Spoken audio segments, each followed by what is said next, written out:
Today's cities and towns across the country are celebrating with parades, concerts, and of course, fireworks. But should all municipalities be spending taxpayer dollars on celebratory shows, especially during tight budget years? To break down which governments can afford to celebrate and which ones maybe shouldn't, we're joined by Gage Hubrich with the Canadian Taxpayers Federation. Gage, thanks for being here today. Thanks for having me on. Now, let's start with the big picture. From the CTF's perspective, should governments be spending public money on fireworks this year? No, really, the only thing that governments of basically any level should be setting up this year is some sort of fiscal alarm bells. That's all that should be happening around Canada Day. We start with the biggest offenders. We look at the federal government. Right now, the Canadian government's over $1.2 trillion in debt. And because of that debt, it's spending more than $1 billion.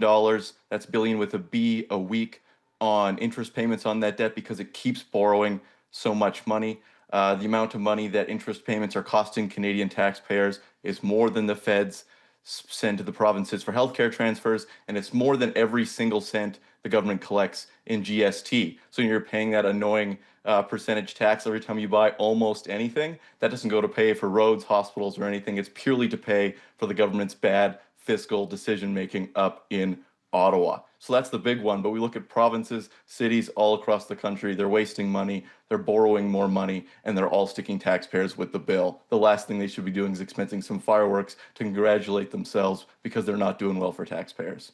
And has the CTF flagged any specific cities or provinces this year for either excessive spending or good fiscal restraint when it comes to Canada Day budgets?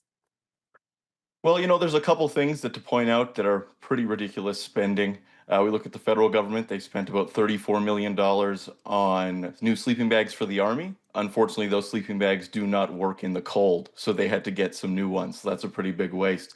We look a little bit more to the municipal level. The city of Saskatoon decided it needed a new logo for its new bus system, and it cost $300,000. And what ended up happening is they had about 27 meetings, and the brand new logo looks almost exactly the same as the old one, and it cost taxpayers $300,000. And on average, how much do fireworks shows usually cost municipalities, and how does that compare to other communities? Well, when we look at the bottom numbers, what should be looked at is how much the average citizen is going to be paying in taxes in those municipalities. We've seen across the country that almost every single year, almost all cities raise their property taxes because they say that they need to do these services and stuff like that. But you can ask almost anyone living in a city in Canada if there's more potholes fixed after a tax hike than before. I don't think you're going to find a good answer from the cities there. Because the most important thing they should be focusing on is not putting on elaborate fireworks shows, but saving money for taxpayers overall in the long haul. A small expense on some vanity show to put up some fireworks isn't going to make life more affordable for municipal, provincial, or federal taxpayers, and that's what the city should be focusing on every year. And it might not make life more affordable for taxpayers, but it might make life a little bit more enjoyable. And do you not think that with everyone being so worried and on alert because of Donald Trump and tariffs and not being able to afford things, do you not think that just having a break and enjoying fireworks is just like a little bit of a relief?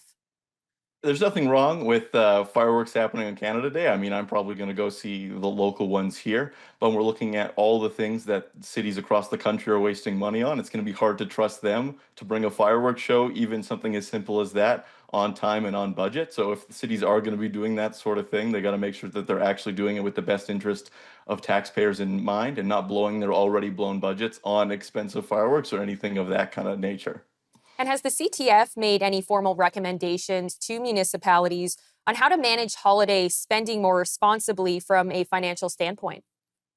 Well, the biggest thing in general is for cities to get spending down, right? We're seeing in Toronto and all other cities across the country property tax rates that are close to or above the rate of inflation, right? So that means the city is just spending more money every year. This isn't to cover already existing spending, it's to spend more money on things like we mentioned before that residents aren't really seeing the benefits of. So if they want to spend a little bit of money on these holiday events, they need to make sure that they're controlling spending in the big picture so total costs aren't downloaded to taxpayers and that's making less affordable.